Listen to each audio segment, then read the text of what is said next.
Guys, Courtney Kidd from Floyd County School of Innovation. I'm here to talk to you all today about my grant, Amp Up the Engagement Using Breakout Rooms.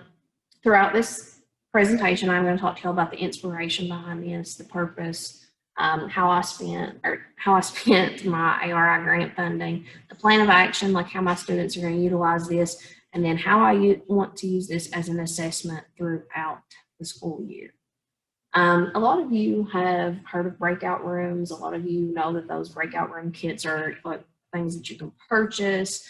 But a lot of times those are set in standard ways that really can't be manipulated to fit all content areas. What I have decided to do with this grant is basically build myself a supply chest of tools that I could use to create my own breakout activities for my students that will allow me to assess them across the curriculum. Everything from ciphers to like invisible ink, and you'll see me talk about some of that as we go through this. But again, I just wanted to create something that would be stimulating for the kids, but be able to assess them no matter what class they were in with me, from biology to anatomy to college biology to engineering. So because I dabble in all of those, it was important for me to come up with something that I could use cross-curricular. Ideally, this kind of kicked off this summer for me. I worked with all of my co-workers during summer school, and we actually ended our summer school program with this giant breakout room activity with the students. And basically, it was just like kind of assessing like every field that we had dabbled in throughout summer school. And I really saw it was a paper activity, paper strategy for us, but I really saw how the kids latched onto that, and it immediately became something that I was interested in doing and something that I wanted to pull into my classroom. So it's not just like, I don't intend for it to replace my teaching. I don't want it to be like a research activity or anything like that.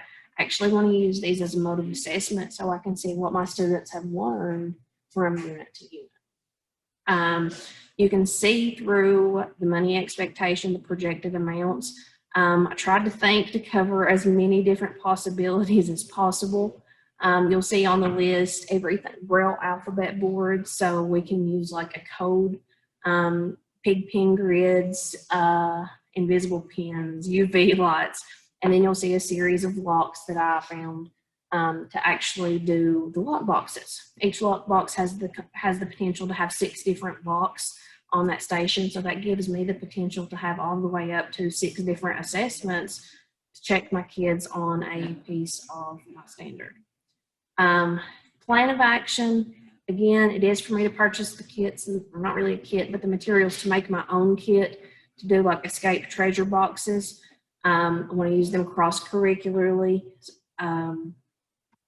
Designing my own class setup, something that I can manipulate to fit what my students need. Everything that I mentioned above should lead me to have a more capable blended learning coming out of the last couple of years with all of the virtual aspects that we had. I wanted this to be something that no matter where my students were working from, digitally or in person, this would be something that they could latch onto. And I do think it's worth adding that I have already developed Google Docs that will coincide with some of the planned activities that I have, so I can actually manipulate those templates and use them throughout the year. You'll see in the picture this one is a cell phone challenge that turns into a cipher from a text. But these are some ideas for templates that I plan to use through these reinforcement activities. So it's just a different way for the students to explore things that they've already learned. Completely a sustainable project. One of the things that I'm most excited about is the fact that it can be used cross-curricularly. It can be used year after year.